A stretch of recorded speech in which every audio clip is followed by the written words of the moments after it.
എല്ലാവർക്കും യാത്രയുടെ പുതിയൊരു ദിവസത്തിലേക്ക് സ്വാഗതം. ഞങ്ങളിപ്പോൾ ജമ്മുവിലാണുള്ളത്. ജമ്മുവിൽ നിന്ന് ശ്രീനഗറിന് പോകുന്ന വഴിയാണ്. സോൻമാർഗാണ് ടാർഗറ്റ് വെച്ചേക്കുന്നത്. പക്ഷേ ഫോട്ടോയും വീഡിയോസും കാഴ്ചകളും ഒക്കെ നിങ്ങളെ കാണിച്ചെത്തുമ്പോഴത്തേന് സോൻമാർഗ് എത്താൻ പറ്റുമോ എന്ന് അറിയത്തില്ല. ചിലപ്പം വീണ്ടും ഒരു ദിവസവും കൂടെ കയറിപ്പോവാം. എന്നിരുന്നാലും ഞങ്ങൾ വളരെ ഹാപ്പി ആയിട്ട് മുന്നോട്ട് പോകുന്നു. ഒരു കുഴപ്പമില്ല. ഞങ്ങൾ ഇന്നലെ കിടന്നത് ഇവിടെ ഒരു ഹോട്ടലിലാണ്. അവിടെ തന്നെ ടാറ്റയുടെ ചാർജറും ഉണ്ടായിരുന്നു. അവിടെ ചാർജ് ചെയ്തു. അവിടെ സ്ലോ ചാർജും ഉണ്ട്. പക്ഷേ കിടക്കാനായിട്ട് പ്ലാൻ ചെയ്തത് വണ്ടി ചാർജ് ഫുള്ളായി കഴിഞ്ഞില്ല. അപ്പോൾ അതുകൊണ്ട് സ്ലോ ചാർജ് ചെയ്യാൻ പറ്റിയില്ല. ഫുള്ളാക്കി ഇപ്പോൾ ടൗണിൻ്റെ ലിമിറ്റ്സ് കഴിഞ്ഞ് പുറത്തോട്ട് പോകുന്നു. ഇവിടുന്ന് ഒരു 35 കിലോമീറ്റർ കഴിയുമ്പോൾ ഒരു പഞ്ചാബ് ഹവേലി എന്ന് പറഞ്ഞ ഒരു സ്ഥലമുണ്ട്. അവിടെ നമുക്ക് വണ്ടി ചാർജ് ചെയ്യാണ്ട്.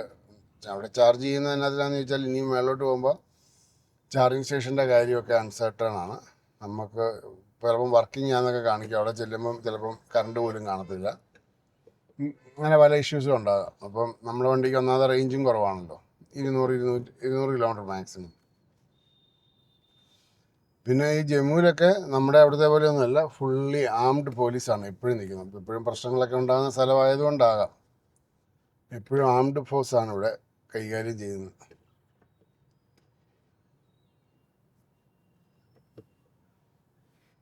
അപ്പം അത് നമുക്ക് പുതിയതായിട്ടുള്ള അനുഭവമാണ്, ഇങ്ങനെ തോക്കും പിടിച്ച് പോലീസുകാരൊക്കെ നിൽക്കുന്നത്. ഇപ്പോൾ ഈ റോഡ് പണി നടക്കുന്നുണ്ട്. നല്ല പൊടിയാണ്. നല്ല പൊടി എന്ന് പറഞ്ഞാൽ നല്ല പൊടി. നല്ല സ്റ്റേ ഒക്കെ നല്ലതായിരുന്നു. ഒരു കുഴപ്പമില്ല. 2500 രൂപയ്ക്ക് റൂം എടുത്തു. ഞാൻ റെക്കമെൻഡ് ചെയ്യുന്നു ആൾക്കാർക്കത്. നല്ല ഫുഡ് അവിടുത്തെ. നല്ല ഫുഡ്. വലിയ തിരക്കൊന്നുമില്ല റെസ്റ്റോറൻറ്റിൽ. പക്ഷെ തരുന്ന ഫുഡ് നല്ല ഫ്രഷും നല്ല നീറ്റുമാണ്. അതിനൊരു ഇതും പറയാനില്ല. ഞങ്ങൾ ബ്രേക്ക്ഫാസ്റ്റ് കഴിച്ചില്ല. ഇനി പോകുന്ന വഴിക്ക് എവിടെയെങ്കിലും കഴിക്കും. ഞങ്ങൾ റൂം വിത്തൗട്ട് ബ്രേക്ക്ഫാസ്റ്റാണ് എടുത്തത്. 8 മണിക്ക് ഇറങ്ങണമെന്നാണ് വിചാരിച്ചിരുന്നത്. പിന്നെ അപ്ഡേറ്റ് ചെയ്യാനും അപ്ലോഡ് ചെയ്യാനും ഒക്കെ ഉള്ളതൊക്കെ കഴിഞ്ഞ് വന്നപ്പം താമസിച്ചു പോയി. അപ്പം വീഡിയോസൊക്കെ എല്ലാവരും ഫുള്ളായിട്ട് കാണുക. അന്നേരം നമുക്കൊരു വീണ്ടും കൂടുതൽ അഡ്വഞ്ചർ ചെയ്യാനുള്ളൊരു താല്പര്യം വരും. അപ്പോൾ എല്ലാവരും നല്ല രീതിയിൽ സപ്പോർട്ട് ചെയ്യുക. നമ്മൾ ശ്രീനഗർ എത്തുന്നതിന് മുമ്പ് നമുക്കൊരു 5000 സബ്സ്ക്രൈബേഴ്സൊക്കെ ആകട്ടെ. ഇനി ഒരു 10-50 പേരും കൂടെ വന്നു കഴിഞ്ഞാൽ നമ്മുടെ ഫാമിലി 5000 പേരാവും. ഒരു വലിയൊരു അച്ചീവ്മെൻ്റായിട്ടാണ് ഞാൻ കാണുന്നത്. നമ്മുടെ നാട്ടിലെ പോലെ തന്നെ പണിക്കാർ ജോലിക്ക് പോകാൻ വേണ്ടി 2 സൈഡിലും നമ്മുടെ അവിടെ ബംഗാളികൾ നിൽക്കുന്നില്ലേ, അതുപോലെ ഇവിടെ ഇഷ്ടം പോലെ ആൾ നിൽപ്പുണ്ട്. ഇഷ്ടം പോലെ.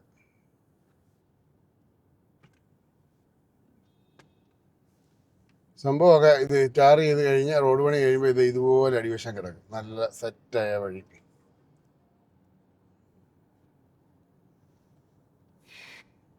ഈ ഇതുവഴി പോയിരുന്നവരൊക്കെ എപ്പോഴും ഒരു കാര്യം ശ്രദ്ധിക്കുക. നിങ്ങളുടെ ചാർജിങ് സ്റ്റേഷൻ ചാർജ് ചെയ്യാൻ വേണ്ടി എല്ലാ നിങ്ങളുടെ കയ്യിലുള്ള കമ്പനികൾ നിങ്ങൾ ആലോചിച്ചിട്ട് മെയിൻ കമ്പനികൾ ഏതൊക്കെയാണെന്ന് ഞാൻ പറഞ്ഞുതരാം. ഒന്ന് ടാറ്റ പവർ, ഒന്ന് സ്റ്റാറ്റിക്, പിന്നെ ഒന്ന് ഗോയിസി ഉണ്ട്, പിന്നെ സിയോൺ ഉണ്ട്, ചാർജ് സോൺ ഉണ്ട്, പിന്നെ ഏതാ, പിന്നെ BPCL ഉണ്ട്. BPCLന് RFID ഇല്ല. പിന്നെ അദാനി ഉണ്ട്. അദാനിക്കും RFID ഇല്ല. ജിയോ BP ഉണ്ട്, അതിനും RFID ഇല്ല. RFID ഉള്ളതെല്ലാം കണക്ട് ചെയ്യുക. കാരണം വെച്ചാൽ ഇവിടെ എവിടെയാണ് നമുക്ക് കണക്ടിവിറ്റി കിട്ടുമോ കിട്ടാത്തതെന്ന് നമുക്ക് അറിയത്തില്ല.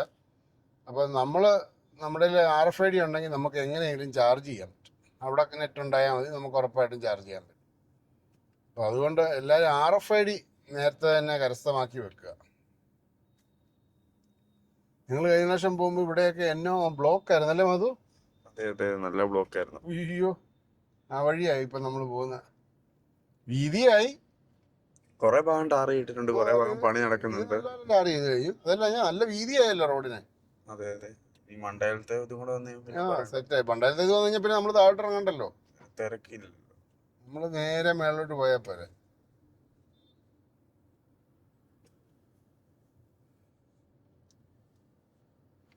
ഇവിടെ പോലീസുകാർക്കൊക്കെ ലാത്തിക്ക് പകരം തോക്കാ കൊടുത്തേക്കുന്നത്. ഒന്ന് പറഞ്ഞ് രണ്ടാമത്തേന് പൊട്ടിക്കായിരിക്കും. നമ്മുടെ നാട്ടിലെ പോലെ തന്നെ പണിക്കാർ ജോലിക്ക് പോകാൻ വേണ്ടി 2 സൈഡിലും നമ്മുടെ അവിടെ ബംഗാളികൾ നിൽക്കുന്നില്ലേ, അതുപോലെ ഇവിടെ ഇഷ്ടം പോലെ ആൾ നിൽപ്പുണ്ട്. സംഭവമൊക്കെ ഇത് ടാർ ചെയ്ത് കഴിഞ്ഞാൽ റോഡ് പണി കഴിയുമ്പോൾ ഇത് ഇതുപോലെ അടിവശം കിടക്കും, നല്ല സെറ്റായ വഴി.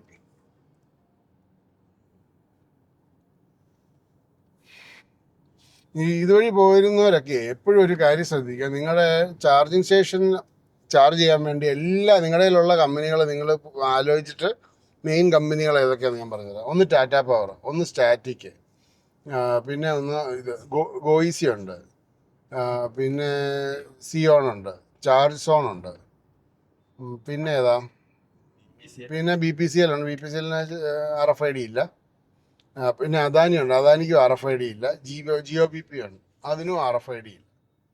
RFID ഉള്ളതെല്ലാം കണക്ട് ചെയ്യുക. കാരണം വെച്ചാൽ ഇവിടെ എവിടെയാണ് നമുക്ക് കണക്ടിവിറ്റി കിട്ടുമോ കിട്ടാത്തതെന്ന് നമുക്ക് അറിയത്തില്ല. അപ്പോൾ നമ്മുടെ RFID ഉണ്ടെങ്കിൽ നമുക്ക് എങ്ങനെയെങ്കിലും ചാർജ് ചെയ്യാൻ പറ്റും. അവിടെ നെറ്റ് ഉണ്ടായാൽ മതി, നമുക്ക് ഉറപ്പായിട്ടും ചാർജ് ചെയ്യാൻ പറ്റും. അപ്പോൾ അതുകൊണ്ട് എല്ലാവരും RFID നേരത്തെ തന്നെ കരസ്ഥമാക്കി വെക്കുക. നിങ്ങൾ കഴിഞ്ഞ പ്രാവശ്യം പോകുമ്പോൾ ഇവിടെയൊക്കെ എന്നോ ബ്ലോക്ക് ആയിരുന്നല്ലേ മധു? അതെ അതെ, നല്ല ബ്ലോക്ക് ആയിരുന്നു. അയ്യോ, ആ വഴിയായി ഇപ്പം നമ്മൾ പോകുന്നത്, വീതിയായി. കുറെ ഭാഗം ടാർ ചെയ്തിട്ടുണ്ട്, കുറെ ഭാഗം പണി നടക്കുന്നുണ്ട്. ടാർ ചെയ്ത് കഴിഞ്ഞു, അതല്ല ഞാൻ നല്ല വീതിയായല്ലോ റോഡിന്. അതെ അതെ, ഈ മണ്ടയിലത്തെ ഇതും കൂടെ വന്നു സെറ്റായി. പണ്ടായിരത്തെ ഇത് വന്നു കഴിഞ്ഞാൽ പിന്നെ നമ്മൾ താഴോട്ട് ഇറങ്ങണ്ടല്ലോ, തിരക്കില്ലല്ലോ, നമ്മൾ നേരെ മേളിലോട്ട് പോയാൽ പോരെ. ഇവിടെ പോലീസുകാർക്കൊക്കെ ലാത്തിക്ക് പകരം തോക്കാ കൊടുത്തേക്കുന്നത്. പക്ഷെ നമ്മൾ കഴിഞ്ഞ പ്രാവശ്യം പോകുമ്പോൾ ഇത്ര മിലിറ്ററി പേഴ്സണൽസ് ഒന്നും റോഡിൽ കൂടി ഇല്ലായിരുന്നല്ലോ. ഇല്ലായിരുന്നില്ല, ആരും മിലിറ്ററിക്കാരെ ആരെയും പോലീസുകാരെയൊക്കെ അവിടെ ഇവിടെ കണ്ടു. പക്ഷെ അവരും തോക്കൊന്നും പിടിച്ച് നിൽക്കുന്നില്ല. ഇപ്രാവശ്യം ചെക്കിംഗ് ആണെങ്കിലും നല്ലപോലെ ചെക്കിംഗ് ഉണ്ട്. നമ്മുടെ വണ്ടി പിടിച്ചില്ല ഇതുവരെ, പക്ഷെ വരുന്ന ഒരുപാട് വണ്ടികൾ അവർ ചെക്ക് ചെയ്യുന്നു. ലോറികളാണ് മെയിൻ ആയിട്ട്, ലോറികളും ചില വണ്ടികൾ മാത്രമേ, ഈ ചെറിയ വണ്ടികൾ, ഈ വാൻ പോലത്തെ അതൊക്കെ ചെക്ക് ചെയ്യുന്നുണ്ട്. നമ്മളിപ്പോൾ ഒരു വൈൽഡ് ലൈഫ് സാഞ്ചുറിക്കകത്തൂടെയാണ് പോകുന്നത്. ഇത് കണ്ടോ, ഇതാണ് ചെയ്യരുത്. ഈ മൃഗങ്ങൾക്കുള്ളതെല്ലാം കൊടുത്ത് അതുങ്ങൾക്ക് പുല്ലും മണ്ണും ഒന്നും തിന്നാനും അറിയത്തില്ല ഇപ്പോൾ.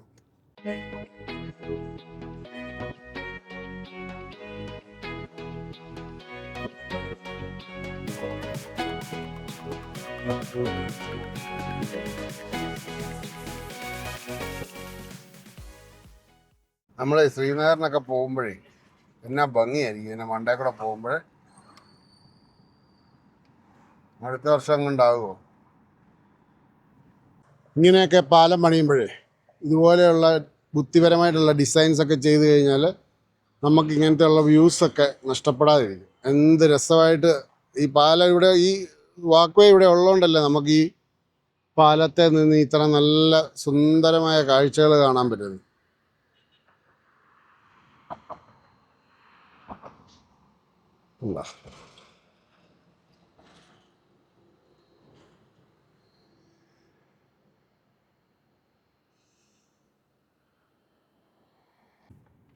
നമ്മുടെ ഈ യാത്രയിലുള്ള ആദ്യത്തെ ടണലാണ്. ഹിന്ദിയിൽ തന്നെ എഴുതി വെച്ചേക്കുന്നത് എനിക്ക് വായിക്കാൻ അറിയത്തില്ല. കുറച്ചൊക്കെ ഹിന്ദി പറയുമെന്നുള്ളതല്ലാതെ നല്ല ലൈറ്റിംഗ് ഉള്ള ടവർ, ശരി, നല്ല ലൈറ്റിംഗ് ഉള്ള ടണൽ. ഇതുപോലെയാണ് എല്ലാ ടണലും. ഏറ്റവും തമാശ എന്നാന്ന് വെച്ചാൽ, ഏറ്റവും നമ്മൾ പറയേണ്ട കാര്യം എന്താണെന്ന് വെച്ചാൽ, ഇത് ഇറക്കമുള്ള ടണലും ഉണ്ട്, കയറ്റമുള്ള ടണലും ഉണ്ട്. പക്ഷെ ഒരുപാട് സമയം നമുക്ക് ലാഭമാണ്.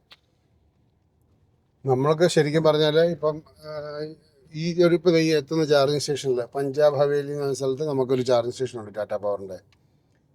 നമ്മുടെ മൈലേജ് കുറഞ്ഞ വണ്ടി ആയതുകൊണ്ട് ഉറപ്പായിട്ട് ഇവിടെ ചാർജ് ചെയ്തിട്ട് പോകണം. കാരണം വെച്ചാൽ നമ്മൾ ചാർജ് ചെയ്യാൻ ഉദ്ദേശിക്കുന്ന ചാർജിങ് സ്റ്റേഷൻ ചിലപ്പോൾ അവിടെ കിട്ടണമെന്നൊരു നിർബന്ധമില്ല. അപ്പോൾ അങ്ങനെയുള്ളപ്പം നമ്മൾ ഉറപ്പായിട്ടും നമ്മളിവിടെ ചാർജ് ചെയ്തിട്ട് തന്നെ പോകണം, അല്ലെങ്കിൽ നമുക്കിട്ട് പണി കിട്ടും. അപ്പോൾ അതുകൊണ്ട് ഞാനിപ്പോൾ ഇവിടെ ചാർജ് ചെയ്യാൻ വേണ്ടി കയറുവാണ്. കയറിയിട്ട് ചാർജ് ചെയ്തതിന് ശേഷം നമ്മൾ യാത്ര മുന്നോട്ട് തിരിക്കും.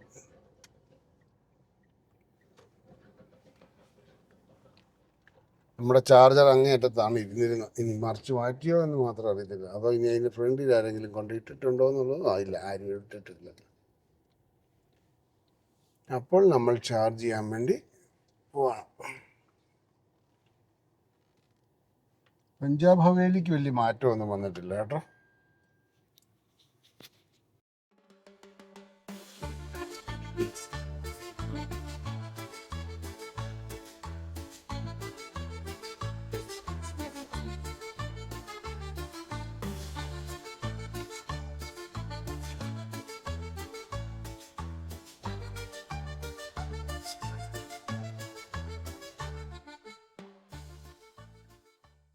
നമ്മുടെ അവിടെ കഴിച്ചു കഴിയുമ്പോൾ ജീരകമൊക്കെ കൊണ്ടു തരികയല്ലേ.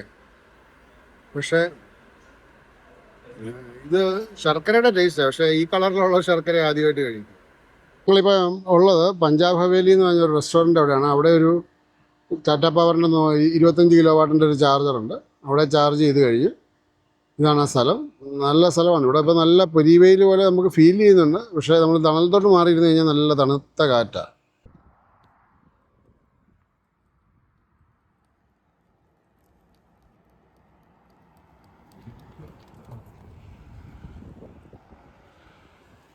ഉദ്ധംപൂർ കഴിഞ്ഞ് വരുമ്പം ലെഫ്റ്റ് സൈഡിൽ ഒരു HP പമ്പുണ്ട്. ഇവിടെ ഒരു EV ചാർജിങ് ഡ്യുവൽ ഗണ്ണുണ്ട്. മെഷീനൊന്നും കുഴപ്പമില്ല, നല്ല നീറ്റായിട്ട് വെച്ചേക്കുന്ന മെഷീനാണ്. ഇവിടെ ചാർജ് ചെയ്യും. ഇത് റീചാർജ് ചെയ്യാൻ വേണ്ടി ആദ്യം HP ചാർജ് ഇൻസ്റ്റാൾ ചെയ്യുക. അത് കഴിഞ്ഞിട്ട് HP പേ എന്ന് പറഞ്ഞൊരു ആപ്പും കൂടെ ഉണ്ട്. അതും കൂടെ ഇൻസ്റ്റാൾ ചെയ്തിട്ട് വേണം പൈസ ഇടാൻ. ഇവിടെ തന്നെ ഹൈവേ ദർബാർ എന്ന് പറഞ്ഞൊരു ഹോട്ടലുണ്ട്. ബ്രേക്ക്ഫാസ്റ്റ്, ലഞ്ച്, ഡിന്നർ കിട്ടുന്നുണ്ട്. പിന്നെ ഇങ്ങോട്ടൊരു മൈൻഡ് ബ്ലോയിങ് കാഴ്ചയാണ്. അതൊക്കെ ക്യാമറയിൽ എത്ര കണ്ട് നിങ്ങൾക്ക് കാണാൻ പറ്റുമെന്ന് അറിയത്തില്ല. വലിയ ലോറികളൊക്കെ ഇഷ്ടം പോലെ വന്ന് ഫ്യൂവലടിക്കുന്ന ഒരു അടിപൊളി പമ്പാണ്. ഇതൊക്കെയാണ് കാണേണ്ട കാഴ്ചകൾ. എന്നാ രസമാണെന്നറിയാമോ? നദിയും നല്ല കാറ്റും. ഇപ്പം ഇച്ചിരി വെയിലുള്ളതുകൊണ്ടാണ്. തണലായിരുന്നെങ്കിൽ നല്ല രസമായിരുന്നു ഇവിടെ ഇരിക്കാൻ.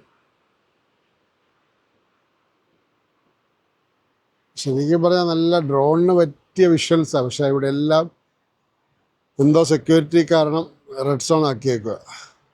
നമ്മളിപ്പോൾ ഇവിടെ ചാർജ് ചെയ്ത് കഴിഞ്ഞ് കയറാൻ തുടങ്ങിയപ്പോൾ തൊട്ട് നമ്മൾ റീജനൊക്കെ ഓഫ് ആക്കിയിട്ടാണ് പോകുന്നത്. നമ്മളൊരു 40-45 കിലോമീറ്റർ സ്പീഡ് എടുക്കുന്നുള്ളൂ. കാരണം വെച്ചാൽ നമുക്ക് അങ്ങ് മണ്ട വരെ എത്തണ്ടേ സേഫായിട്ട്. ഇനി എവിടെയെങ്കിലും കറണ്ട് ഇല്ലാതെ ചാർജർ ഇല്ലെങ്കിൽ പണി പാളിയില്ല. ഇനിയിപ്പോൾ ഒരു 36 കിലോമീറ്റർ കഴിയുമ്പോൾ ഒരു ചാർജർ ഉള്ളതായിട്ടാണ് കാണിക്കുന്നത്. അപ്പോൾ അതിന് മുമ്പായിട്ട് ഒരു ബോയ്സിയുടെ ചാർജറുണ്ട്. അത് ഞാൻ എവിടെയാണെന്ന് കാണിച്ചു തരാം. അത് ഈ പോകുന്ന വഴിക്ക് തന്നെയാണ്. അവിടെ അങ്ങ് ദൂരെ ഒരു ടൗൺഷിപ്പ് ഉണ്ട്.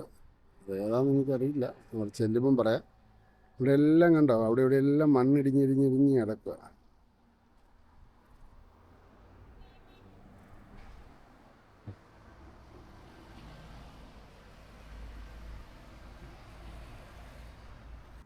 നമ്മൾ ഇറക്കം കാണുമ്പോൾ നമ്മൾ റീജൻ ഇടുക, കയറ്റം കാണുമ്പോൾ റീജൻ ഓഫാക്കുക എന്നീ രീതിയിൽ ഓടിക്കുക.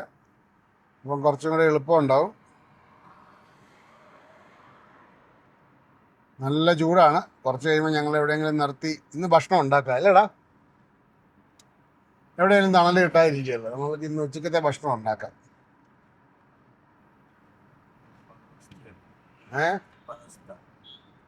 ഇന്ന് പാസ്ത ഉണ്ടാക്കാം.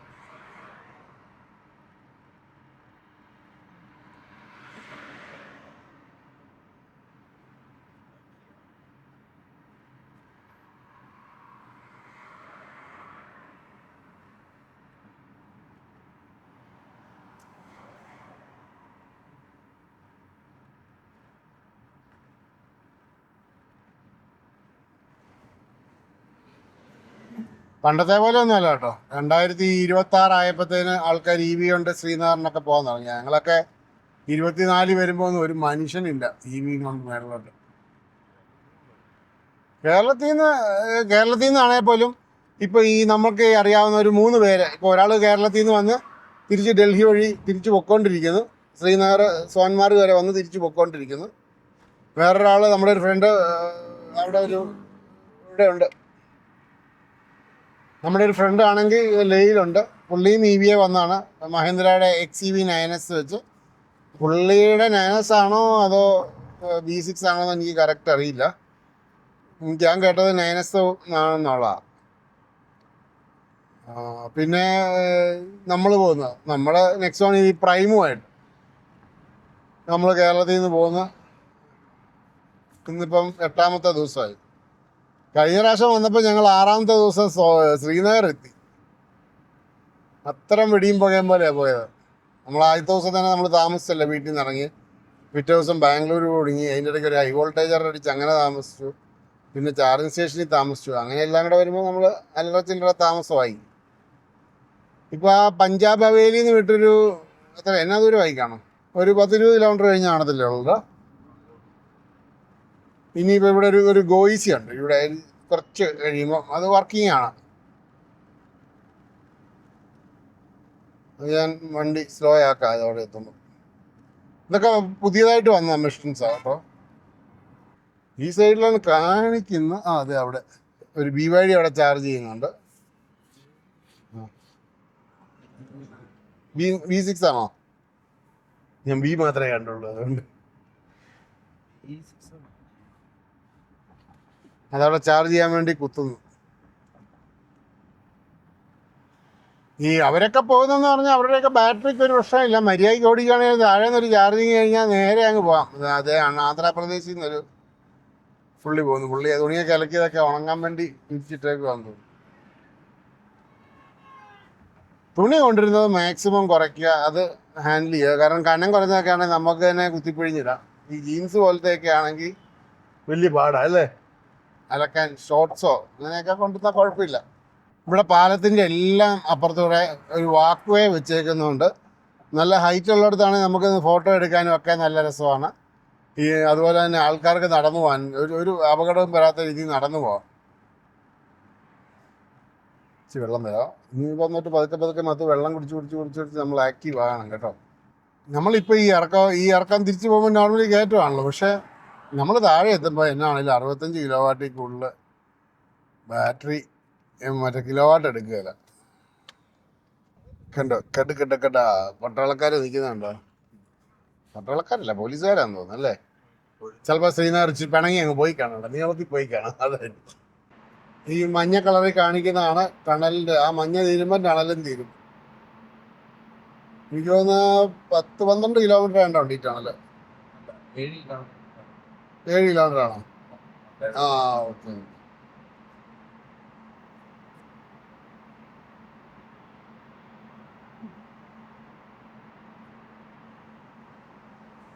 ടണലിലൊക്കെ ഓടിക്കുമ്പോൾ സൂക്ഷിക്കുക, ഒരു മര്യാദക്കുള്ള സ്പീഡിൽ പോവുക.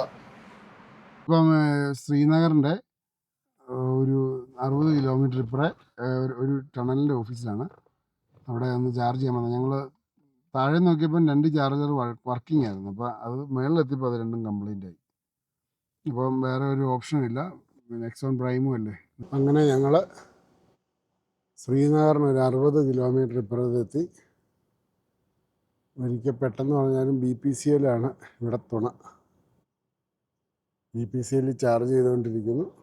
ഇവിടെ നിന്നിട്ട് ശ്രീനഗർ ചെന്നിട്ട് വേണം ശ്രീനഗർ ഫുള്ളാക്കി അടുത്ത സ്ഥലത്തോട്ട് നാളെ രാവിലെ പോകും. ഇന്നിപ്പോൾ ഇവിടെ ശ്രീനഗർ സ്റ്റേ ആണ്. നാളെ സോൻമാർഗ് സ്റ്റേ. സോൻമാർഗിൽ നിന്ന് ഫുള്ളാക്കിയാൽ മാത്രമേ നമുക്ക് മുമ്പോട്ട് പോകാൻ പറ്റത്തുള്ളൂ. അതുകൊണ്ട് ഞങ്ങൾ ഇന്ന് ശ്രീനഗർ സ്റ്റേ അടിക്കും, നാളെ സോൻമാർഗ്. അടുപ്പിച്ച് 2 ദിവസം സ്റ്റേ വരും. പക്ഷേ ഇതാണ് കാര്യം, ഇതും BPCLാണ് വണ്ടി. ഈ യാത്രയിൽ ആദ്യമായിട്ടാണ് ഒട്ടും ചൂടില്ലാതെ വണ്ടിയുടെ ഫാനോ കാര്യങ്ങളോ ഒന്നും ഓണാകാതെ ചാർജ് ആകുന്നു.